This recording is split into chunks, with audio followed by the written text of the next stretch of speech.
This is Tyrese Haliburton, and you're listening to Setting the Pace. What is up, Pacer Nation? Welcome back to another episode here of your go-to Pacers podcast, Setting the Pace, and we are live together after the Pacers defeated the Oklahoma City Thunder 116-107 in Game 3 of the NBA Finals, and they take a 2-1 series lead. Facci, we were talking about this all day long with fans on the radio with JMV for 90 minutes today. This felt like a must-win. It felt like a must win. It might have been a must win. It was a win. The Indiana Pacers go up 2-1 in the NBA Finals. Right now, I can't control myself because I'm telling you right now, I got a pep in the step that has never been felt before. That 2-1 pep that they said we couldn't do it, pep. They said OKC would win in 5, pep. That we're 2 wins away from an NBA championship type of pep in the step. Alex, we did it tonight. How are you feeling? How are you still sitting down right now? We're doing this live. I mean, you not want to get up and dance today? I do. I'm trying to stay on camera right now, but man, because this is different for us. Usually I'm used to, being this by myself, but we are here in the flesh for only the second time ever in person. And man, it was worth it because we are celebrating one of, if not the biggest wins the Pacers have ever had. Let's just talk about Game 3s and how important they are, Facci. Teams that win Game 3 of a 1-1 NBA Finals have gone on to win the series 80.5% of the time, 33-8 specifically. Teams that win Game 3 of a 1-1 NBA Finals at home have gone on to win the series 66.7% of the time. So a little bit different when you are the home team winning Game 3 because it obviously means there's going to still be potentially more games in OKC, but still great for Indiana to get this win. Great. Look, I'm bad with math, but I love good numbers. And these sound like they're in our favor. And right now, it's just like, man, you could feel the energy. And I know it's a little bit different if you were in the building or not, but I'm sure even if you were on your couch, it just feels different. This is a belief that this fan base, I don't think has maybe ever had. This is not our first time in the NBA Finals. We were in the NBA Finals in 2000, but the Pacers never had a series lead. So it feels different.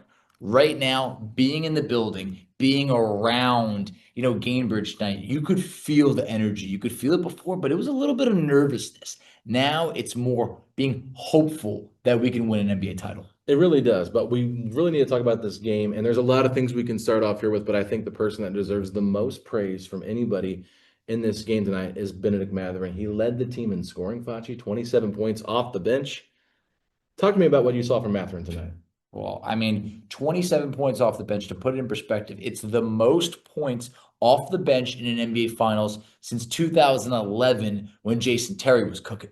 And I had one jersey that I was going to bring tonight. It was between Reggie Miller and Benedict Mathurin. And you know what? I think I messed up. You might have. Because Benedict Mathurin absolutely deserved it. He came in that second quarter, I don't think he even played in the first quarter. He didn't play in the first quarter, so he played 3 quarters. It's pretty much 9 points a quarter, Facci. And he was a dog in that second quarter. I believe he had 14 points in that second quarter and was a big part of what Indiana was doing to be able to have a lead going into halftime. Mathurin was phenomenal in this game. Yeah, and honestly, I got some stats here for you from our great friends over at the NBA PR team. They sent me this. At age 22, Benn Mathurin is the youngest player to score at least 25 points in an NBA Finals game since 22-year-old Kawhi Leonard had 29 points for the San Antonio Spurs against the Miami Heat in Game 3 of the 2014 Finals. Also, Mathurin is the youngest player to score 25-plus points off the bench in an NBA Finals game since starters and bench players were first tracked in the 1970-71 season. Let's keep it going here. Mathurin scored the most points by a player in an NBA Finals game with fewer than 23 minutes played in the shot clock era since 1954 to 1955. And lastly, Mathurin turns 23 on June 19th, the same day as Game 6 of the NBA Finals, if necessary. Man, you hit me with a lot there, but I'm just going to say it's all good stuff. We have seen this guy make the most of his minutes. His minutes have been inconsistent in the playoffs, but we saw him score, the most points in under 15 minutes or whatever it was against the Knicks when he dropped like 22 points or 20 points in, 13 minutes. We see what he did tonight. He's special, and I know it might not be every single night that we get to see it, but when we see this type of Benedict Mathurin, we start dreaming that it's like if he could just get it going more consistently with this group, the sky is the limit. Because we were talking earlier today, you and I, and I'm sure a lot of the fan base, if we can get Mathurin going, anything can happen. And we saw how the bench looked in Game 2. It was downright hard to watch Tonight, the bench delivered, and it was led by Benedict Mathurin. Yeah, so pardon the very bad analogy here from me. Me and my wife actually watched High School Musical Okay. 2 and 3 this past weekend. And what is a team name The Cougars. No, the Wildcats. Okay, well, there you go. I saw the first one. I'm going to be honest. They were the Wildcats in the first one too, Okay, Facci. all right. Okay. I don't know where I pulled the Cougars from. Okay, well, I mean, it's similar to a Wildcat. Somewhat. Okay, they're the Wildcats. What is Arizona's team name? The Arizona Wildcats, and there was another Wildcat that was out there. That it wasn't no Carl Towns. Oh, it was not. This man was delivering. Let's talk about TJ McConnell and how many times he was hitting us with the McConnell because he had the whole crowd rocking tonight. I mean, the one that he had in the fourth quarter to steal it from Alex Caruso, just jumps up straight in the air, catches the ball, lays it in, ties it at 98. That really kind of felt like this is the turning point for the Pacers because they had given up the lead. TJ's big play gets them back tied with the Thunder. Keep forgetting their team name for whatever reason. It's just weird because we're not used to playing them, right? Used to these long series against Eastern Conference rivals we play all the time. But I'll just put it this way. He kind of spearheaded things there in that second quarter. I did not love his minutes early on in the first quarter. I was like, man, this experience is kind of rough. Like he's just driving baseline, getting himself stuck, not knowing where to go. And there were still sometimes he did that in the rest of the game. I'm like, oh my gosh, like I'm riding a roller coaster here with TJ, right? Because I want to see him do well. I know he can do good things, guys, but at the same time, I'm also just worried because he can get himself in a pickle and get stuck. And so I thought he did a very good job of making the right plays at the right time. And I've got plenty of stats here too to share with you, but I would love to hear more of your thoughts on TJ. Yeah, we don't need 3J McConnell. We need TJ McConnell. Well, we got 3J McConnell tonight because we got not one, not two, but three McConnells. Yes, look, 3 McConnells, that's what I want. I don't need the 3-point shots from TJ McConnell, but 5 steals overall in this game. He was a menace. Even if he wasn't coming up with the ball, he was making things really difficult for OKC, whether they were inbounding or just trying to move it. So like, this is the TJ McConnell that we know, we love, and we want to see more of. So yeah, those Wildcats between Mathurin and TJ McConnell off the bench, I felt like were a major strength for this Pacers team tonight. McConnell is the first bench player to have at least 10 points, 5 assists, and 5 steals in an NBA Finals game since steals were first recorded back in the 1973-1974 season. Record-setting night. It really is. It really is. And like, just to, it's not a record-setting stat, but we came in here and it felt like it was simple. When we were on JMV earlier saying the things like, okay, here's the thing. You want to win this game? Can you get to 110 points? Can Tyrese Haliburton score 20 or more? Can Tyrese Haliburton get, 15 plus shots? All 3 of those happened, and it led to a Pacers win. We wish it was always that simple. But man, we felt like this Pacers team was due for an outbreak offensively. And sometimes the outbreak is just 116. You're not hanging 130 on this type of defense. But I felt like the Pacers played good offense and they played good defense tonight. They played a complete game for the most part. Yeah, I mean, Tyrese Haliburton was unbelievable in this game and the way he was getting everybody involved. He had 11 assists, 22 points, 9 rebounds, 1 rebound away from a triple-double. Facci, the Pacers now are improved to 20-1.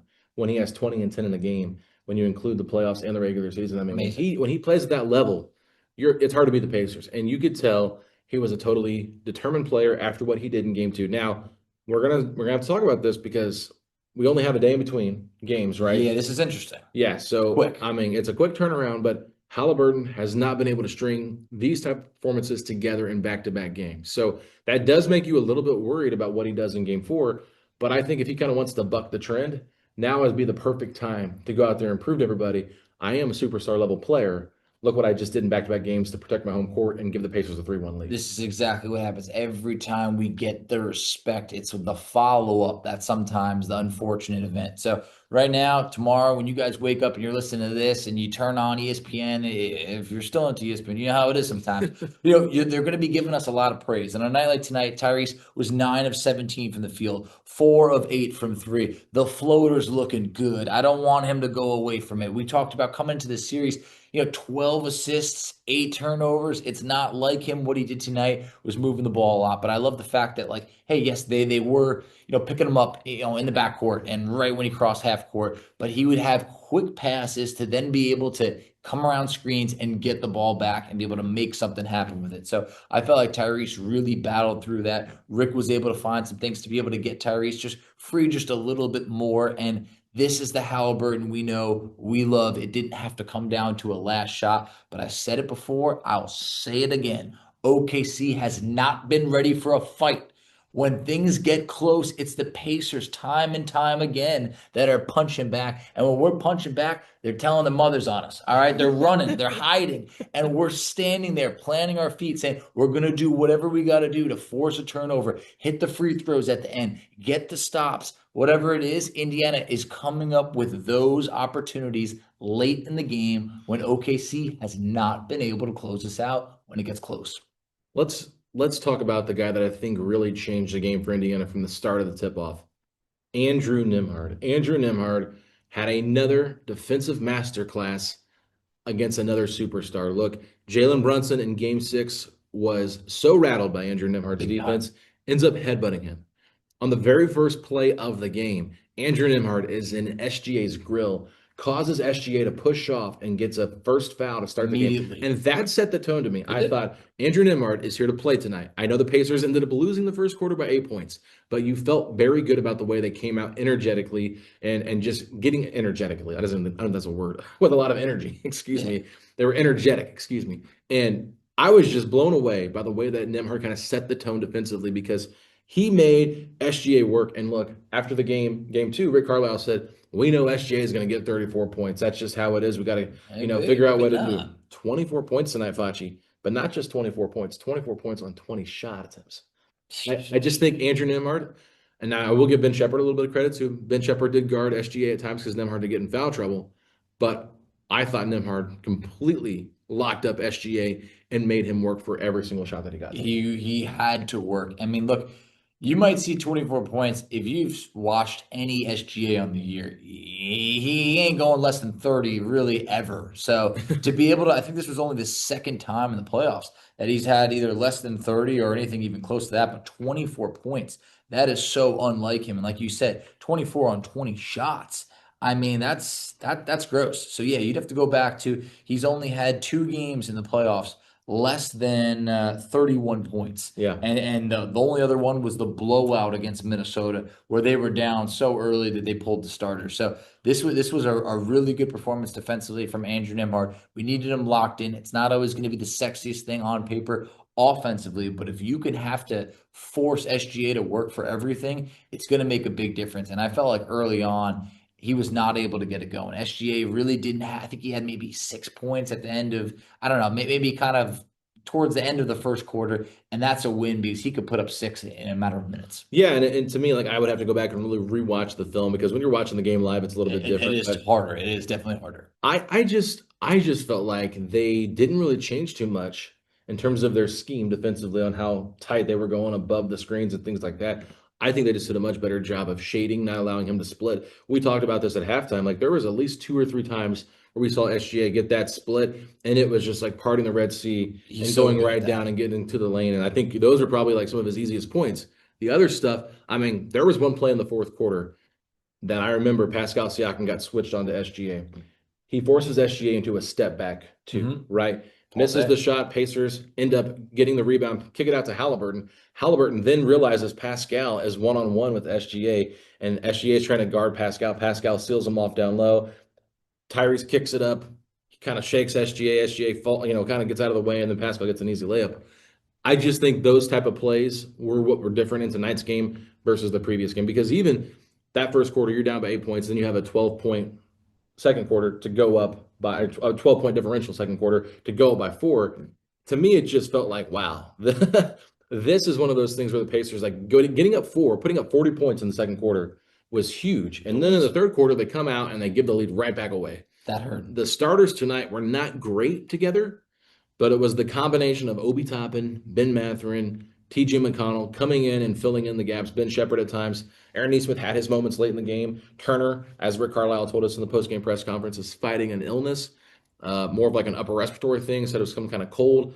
Said that it was harder for him to breathe tonight, but he ends up having 5 blocks in this game still. So everyone kind of did their part, even though I felt like when it came to different lineups, that Rick Carlisle kind of had a great pulse on what to do tonight. Yeah, it's all about moments. Like, if you want to look at the box score for Turner, you could definitely be frustrated in a few different instances. It could be the rebounds. It could be the 3 of 11 shooting. But when you mention the 5 blocks, especially late in the game, OKC's trying to go on a run, blocks Chet's 3-pointer. Then he had another block down at the rim. I felt like, to me, those were really key defensive stops when everyone's probably expecting that, okay, I'm sure, OKC is going to get it going here, but they really could not. You mentioned Aaron Nesmith hits a big three down the stretch, and I just felt like those are some players like Nesmith, Turner, very forgettable offensive performances. Yeah. But they did everything they could to just be dogs, get those stops. And you mentioned Obi. I mean, Obi, we've seen him have some big games. We've seen him have some rough games. Tonight, plus 18. That was awesome. Led the team. That putback dunk that he had. Did you hear how loud the arena got? That was a moment. Every Obi dunk like that, it does change. Like the crowd just feeds off. I got out of my seat for that. I went from the sit down motion to I was up, and I was waving my towel left and right. Did you have a towel? Oh, I had a towel, man. Did you buy one? Or no, they handed them out in the beginning. Let's go. Pep in the step? Pep in the step, man. Pep in the fist pump? Exactly. And I'll tell you about that pep, man. It's real. So I met someone afterwards. They said, I'm tired right now. I'm exhausted, but I just got that feeling I'm going to have that pep in the step in the morning. I said, listen to this, and you're going to think of when we had this conversation. And I just want to, that takes me to this point. Yeah. Guys, coming out for this trip, I cannot tell you, I will never forget this. The amount of love that Alex and I felt. I mean, we interacted with so many people that have supported this show that it meant a lot, but it also meant one thing. Man, it is bigger than you. It's bigger than I. It's bigger than just Indiana. This is a global sensation that's going on right now. We met listeners of the show, Pacer fans that came here from Guatemala, New Zealand, Australia, Israel, Argentina, all over the world. Bloomington. Exactly. People who said, this is my first game that I've ever been to. I came alone. I made the trip. Like, I'm here for a week. I'm doing this. That's crazy to me. And it's not crazy and like, I can't believe you do that. It's just like, wow, there's people around the world that this Indiana Pacers team means the world to where they would get on a plane and travel across the world to be here tonight. And you know what? The boys didn't let us down. They delivered. I mean, we met somebody that flew in from California. You flew in from New York. There was somebody else that we talked to today that flew in from Florida. Some people drove from South Carolina. I mean, you had Pacer fans all over the place, whether it was in the States or out of the States, coming for this specific game, this specific moment. Some are staying for game 4, which I think makes a lot of sense. If you're going to have that big of a travel trip, right, you might as well just stay for the next one. But I mean, it was just really cool to interact. And so many people that listened to the show, it was cool just to shake your hand, get to know, put a name with a face, because sometimes on Twitter you don't know who is who. Yeah. But it was really cool. We took a lot of pictures, and we put a post out on our Twitter feed. If you ended up taking a picture with us, please post that in the comment section. We'd love to see those pictures and just, remember these moments, because it was a pretty epic day. I mean, it was. From the time I picked you up at the airport, we went down to the Pat McAfee show. We watched that for the majority of that first hour there. He had Shams on, then he had Jeff Teague on, and then we were like, okay, let's go to the team store. You run into Mark Jackson. I said, Mama, there goes that man. Oh, yeah. Facci goes, would it be an invasion of privacy if I asked for a picture with you? Probably was, but you know what? He said we could do that. I was like, all right, cool. Let me do this picture, and then I immediately ended up blowing up Mark Jackson's spot. People like, hey, is that Mark Jackson? And then ran over. I was like, oh man, we got to get out of here. So I'm sure he wasn't thrilled about that, but I got the picture. It was probably the cringiest smile I've ever seen from a celebrity. He wanted no part of the picture. It would have been better to say no than just to take that picture. I know it honestly would have, and I probably wouldn't have blown up his spot as much because, like, I think people once he took the picture, someone was like, that guy's got to be somebody. Yeah. And you know what? He was. But let's be honest. If you're Mark Jackson and you're walking in the Pacers team store during the Pat McAfee show at 1:30 in the afternoon, that's your own fault if you don't want to be noticed. So, Mama, there goes that man. Exactly. Look, it's not like the guy was eating dinner and I walked up to him and his family. Fair. So he was out in the open surrounded by shopping by himself. But look, it was incredible meeting everybody tonight. Like, I could just feel the love of like what this team meant to everybody. A lot of high fives were given. I'm wearing a hat right now that says NBA Finals 2025, baby. I felt like my wife right now. I was like, I got to get the merch. I got to get the shirt. I got to get the hat. I got to do this. Like, and it's just, man, it was awesome. This trip delivered. But right now, going back to this team, they're up 2-1 in the NBA Finals. And you know what? We ain't going back to OKC yet. We got game 4 in Indiana. I don't know. Friday night. Look, OKC is going to feel some sort of way about it, but this Pacers team, they got the lead. And this is something that's like, this is a special moment right now where this team, if they really come together, It's just 2 more wins to do something that this franchise has never done before. Yeah, there's a lot of great things here in store for the Pacers, but once again, only a 60-some% chance that teams that win game 3 that are the visiting team or the lesser seed team, I guess you could say, go on to win those series. So Ain't there yet. It'll be interesting to see what happens in game 4. I think OKC did a really good job from game 1 to game 2 making adjustments that really put Indiana in a bad spot. Now I think Dagnall's going to have a great chance to put Indiana in a rough spot with some of his adjustments, but we'll see what happens. I feel like this Pacers team has responded pretty well, and still they have not lost back-to-back games in the playoffs. So that is telling. But one thing we touched on it specifically for Nembhard and Shepherd, but just the way this team defended tonight from start to finish, Facci. Ryan Russillo posted they didn't score. The Oklahoma City Thunder did not score the final 5 minutes and 57 seconds of the game. Besides, they made 1 field goal in that stretch. That's wild. I feel like we saw these guys really just kind of plant their feet and just go to work. One thing that I want to show you, I know you brought out some good stats. I got one for you. OKC tonight, 16 assists, 17 turnovers. How about that? How about points off turnovers? Do we know what that was? I wish I did, but pull it up while you're talking. Yeah, look, hey, we are out of our normal element right now. Usually I got my computer, I can pull up anything, going halfway off memory. I got my phone over. 21 points off turnovers for the Pacers, 14 for OKC. That's a big difference because we also talked about this team had not been able to play in transition, and we saw them able to do that tonight. They were able to get out there and run, and that made a big difference. It was one of my major talking points that this Pacers team had to be able to get out on the fast break. They were able to do that much more, but we also saw guys like Pascal Siakam, who last game only made 3 shots. He had 3 baskets. He had the first 3 baskets for the Pacers tonight. He got going early. You saw Haliburton, who only had 12 points last game. He had 12 points very early on by halftime. So it's like the guys delivered on a night where you couldn't really shoot the 3-ball well. Yeah, I felt like Indiana couldn't buy a 3 for a while. And OKC, they didn't really buy one all game. Yeah, I mean, they really didn't. They shot 33%, which is, beyond stuff. And it was in the 20s before they went to the floor. It was gross. And on the other end for OKC, at one point, they were shooting about 70% from 3. They finished at 45%. Well, yeah, because listen, in the fourth quarter, they go 0-4 from 3. The Pacers go 3 of 5. Water finds its level. We talked about that at halftime. Like Lou Dort was making all those threes, right? They were all wide open. Yeah. I mean, we were the one he had over Siakam in the third quarter was not wide open. Yeah. It was a good contest, and like he really got it way up in the air to shoot that one over him. But I just think when you can get 3 of 5 from 3 in that quarter, that's 9 points in a 3-point advantage, right?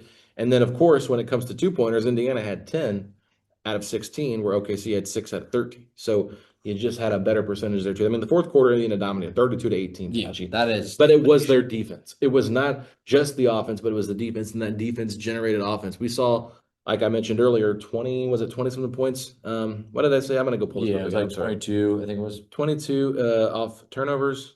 Excuse me, I'm sorry, guys. I'm pulling this up. 21 points off turnovers. 13 second chance points to just 7 for OKC. 17 fast break points. That's what I'm waiting for. Compared to OKC's 10. However, the Pacers did lose a rebounding battle tonight, 42-36. So can't win them all. You can't win them all, but I just think that it was huge. And then let's talk about this: 11 blocks for the Pacers and 13 steals for Indiana. It was nuts. I mean, there was just times where I just felt like, we heard coming into this game. I remember. This was a joke. You and I were getting lunch, and they're talking about on ESPN. One of the key stats tonight is going to be Shai's passing, like his assists. And I'm like, when is that going to be the key thing in this game? So I would just be curious to see, like, for Shai Gilgeous-Alexander, he had 4 assists and 6 turnovers. And ESPN saying that that's one of the key stats of the game. Well, if he had more assists and less turnovers, then maybe it is a key stat, right? Maybe it is, but at the same point, the man did anything but deliver on that type of stat. So yeah, I feel 16 assists and 19 turnovers for OKC tonight. Oh, man, it's so crazy. They had more turnovers than assists. Indiana was. These apps are all different. Mine says 17 turnovers. I'm on Pivot Fit. I usually go with them just because they trust them over my Yahoo app. But either way, it's getting worse for OKC as this episode's going on. They just committed another turnover. That's how crazy it's getting. Yeah, it was a cherry turnover. I'm just kidding. But be honest, like I think that the Pacers figured a way out. Like they're starting 5 tonight, Facci, the Pacers, a -10 in the game. Yikes. It felt like it. It really did. I mean, that's what I was saying at the beginning. Like, it felt terrible. The Pacers' best lineup tonight: Benn Mathurin, Pascal Siakam, TJ McConnell, Obi Toppin, and Aaron Nesmith. They were a +7. And a couple of talking points I do want to bring up here quickly. We saw Thomas Bryant go into the game in that first quarter. He gets a rebound off a missed offensive free throw.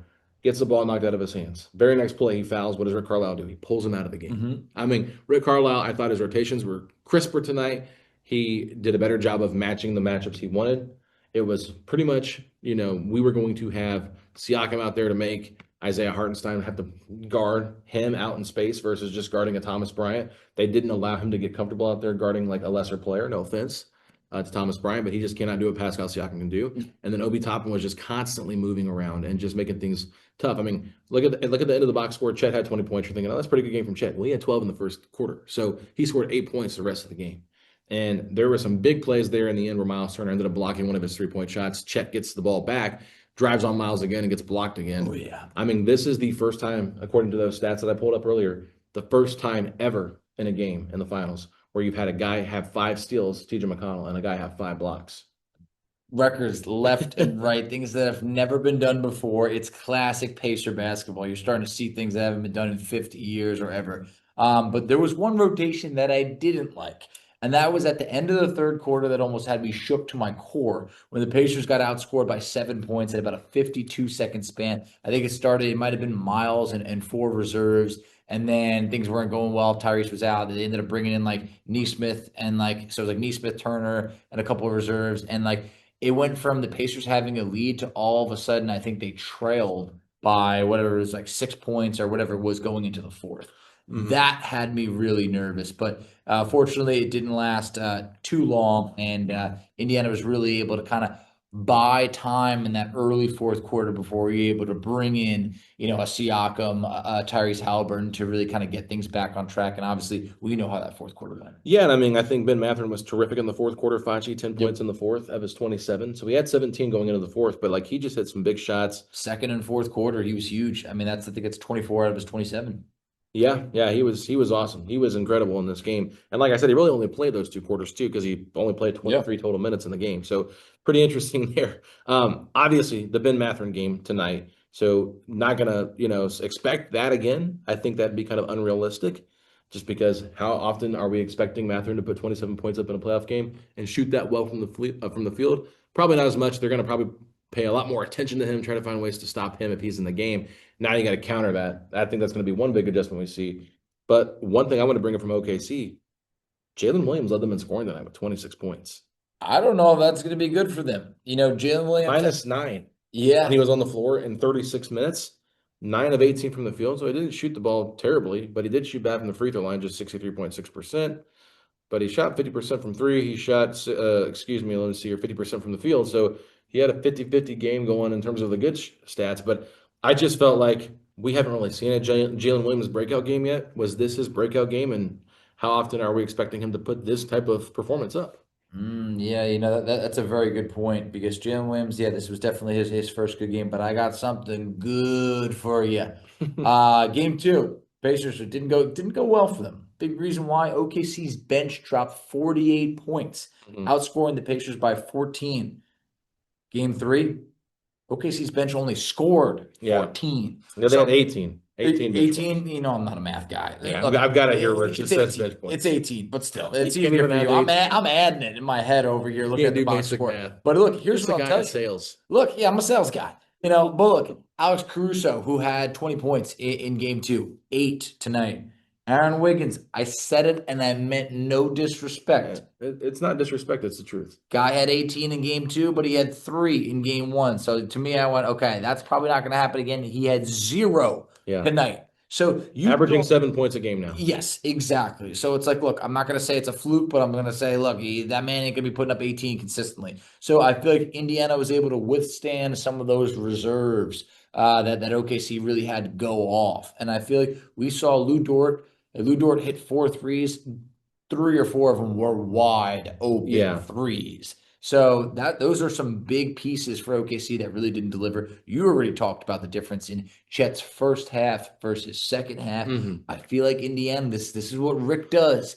He figures things out as time goes on. Now this turnaround, it is really quicker, but you know what? Maybe that works more against OKC in terms of trying to figure out things quick. I did see one stat that's been interesting, that the double big lineup, Chet Hartenstein is still they're like a +7 or +8. The problem is they've only played like 10 minutes together. Yeah. That's something that OKC should probably do more of, but don't tell them that.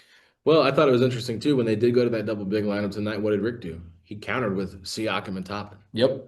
So it wasn't like, oh, we're going to throw Thomas Bryant in there. It wasn't like, hey, we're going to play Miles with Obi or Miles with Pascal. It was, no, we're going to spread them out and take advantage of our space and our speed and our shooting against this double big lineup. And I feel like you have to make Hartenstein guard all the way out to the 3-point line if he's going to be in the game. And one of the things I don't still love that they're doing is when Hartenstein sets those high screens, committing so much to going over the top of the screen with SGA or Jalen Williams, whoever it is, like come under the screen, let them pull up from three, because I think SGA hit one pull-up three tonight. That was about it. Yeah. You live with that, right? I mean, most of those times when he's pulling up 18, 20, 25 feet away, like if he's not getting into the paint, I feel like he's not as impactful as a scorer, right? He's still a very good player. He can still make those shots, but you live with those results if he's hitting tough fadeaway jumpers, like we've seen Nimhart hit at times. I'm not saying they're the same level, but you get what I'm saying. Yeah. I think Hartenstein, like he's not a guy that wants to score. Like, no. Unless he kind of gets his shoulder into you and hits a layup, like that's just kind of who he is. We really haven't seen him shoot that flip shot that he shot a lot for the Knicks last year. I don't think I've seen him shoot one. From last year, but look, don't remind him. Because we have not seen much of that, and that's been interesting. I mean, this was their like prized free agent signing. Yeah. That I feel like is not giving them what they need out of him. I mean, even, in game 2, he was better on the offense. He was better on the glass, things like that. But like these 4 points tonight, 4 points, 3 boards, like that's not going to cut it. I think he's capable of much more. I expect we'll probably see more of him in the double big lineup as, that's probably going to be a little bit of a wrinkle that, OKC probably throws back out there. All right, Facci. So today we went to the Yard House. We did. You got the chicken sandwich. It was good. It's good. With some sweet potato fries.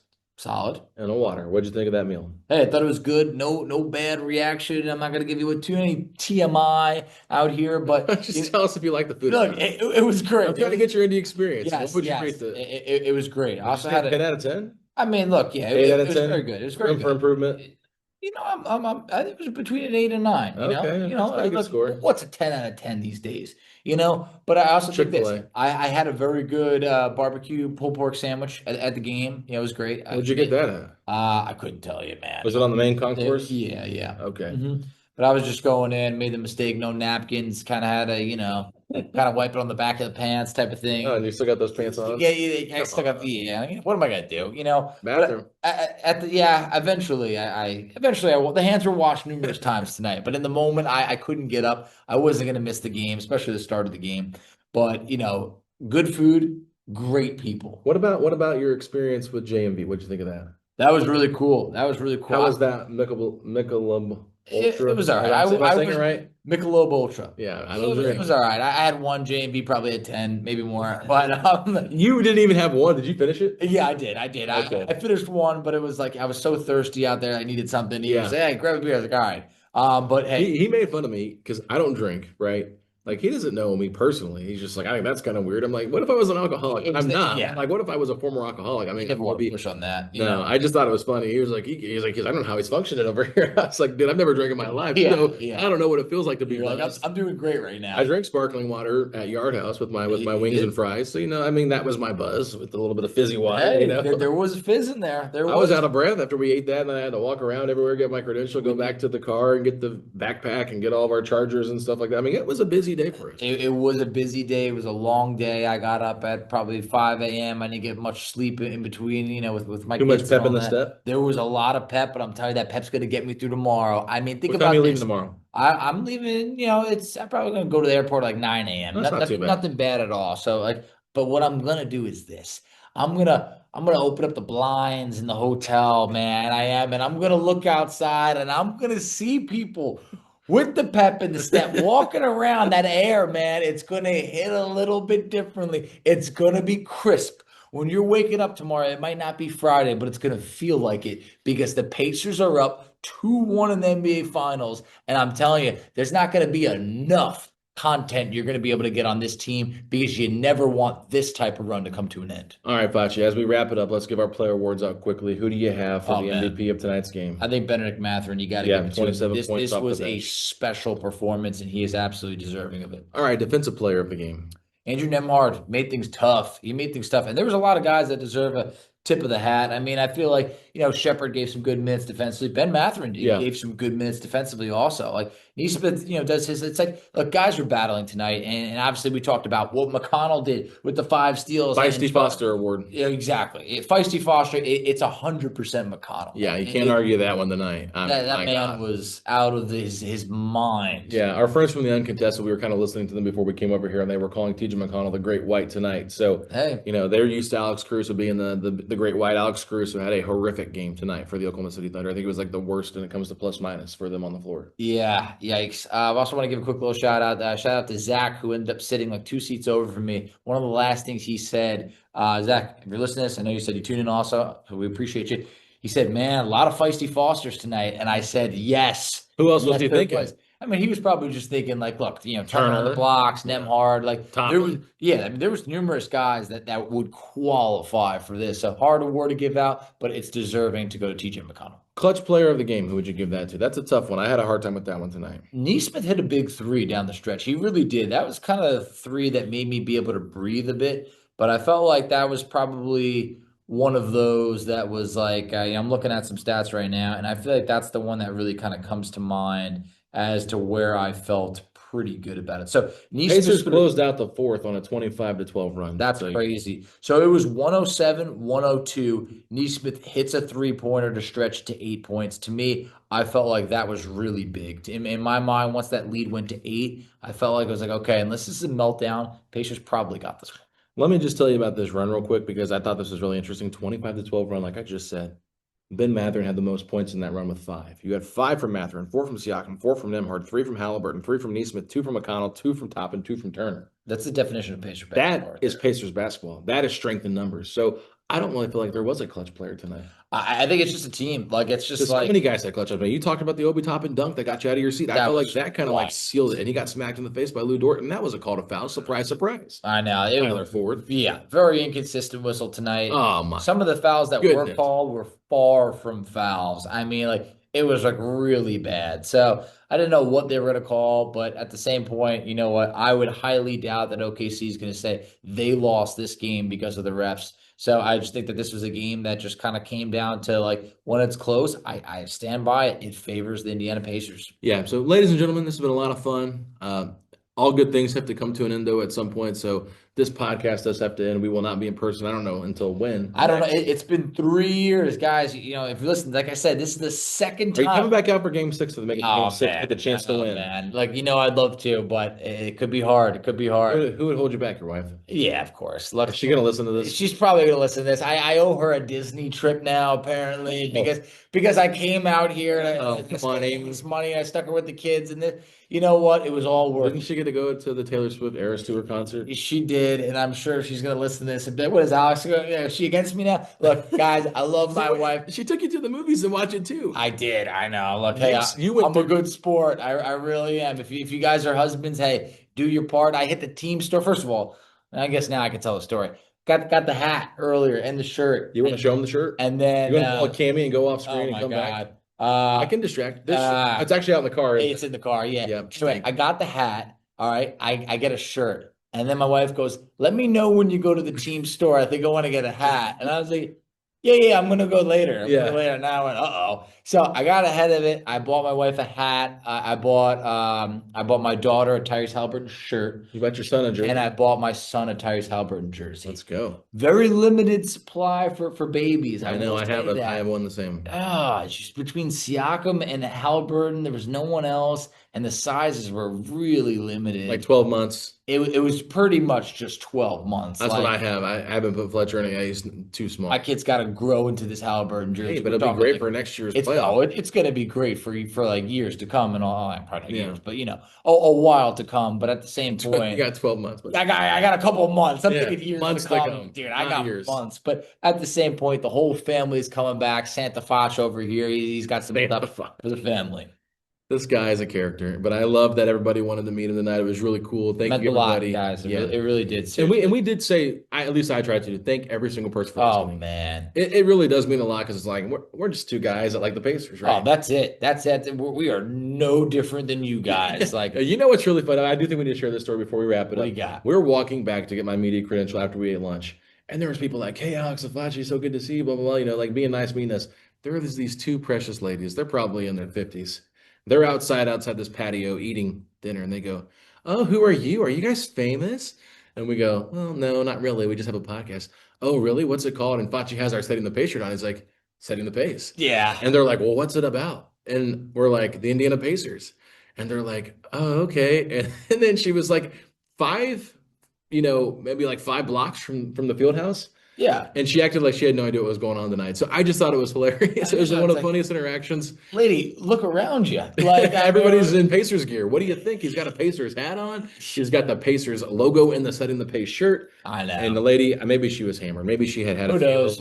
too many tequilas before Either way, very nice people. Hey, everybody, look, I want to get back to Indiana soon. I don't know when it'll be, but I appreciate the warm Game 6 that everybody provides. Everyone's going, you're going to be here for game 4. And let me just put this into perspective. I went from being the man that they said was cursed, talking about 17 straight L's over a 7-year period. People who were basically saying, don't show your face in Indiana. And not only has that curse been snapped, we're on a winning streak now in the playoffs. I have now witnessed 2 straight wins. We're talking about game 1 versus the Knicks in Madison Square Garden, the crazy 17-point comeback, unbelievable stuff. And now we're talking about winning game 3, snapping the streak of losing every game 3. I don't know if you guys got another streak for me to snap, but that might just be next. What did Chuck tell you from Chuck and Jamie, our friends over at Pacers Faithful? What did they tell you at halftime? Do you remember? What is it? Is this the start of the streak of 17 straight wins? Yeah. Is that what it was? Yeah. I mean, look, he said you lost 17 in a row. I think it's going to be reversed now. You're going to get 17 straight wins. He said, I feel like this is going to be a curse that we talk about having a reverse jinx. So it's possible. And this is just like, it would have been wasted if I had ended the curse and then we didn't go on to do great things. But here we are, winning it now, and now 2 wins away from an NBA championship. We got to finish the job. Let's write the storybook ending. Let's bring a championship to Indiana. All right, Facci, if you're hoping the Pacers can take care of business in game 4, of the NBA Finals, hit me with those 3 words. Let's go, Pacers.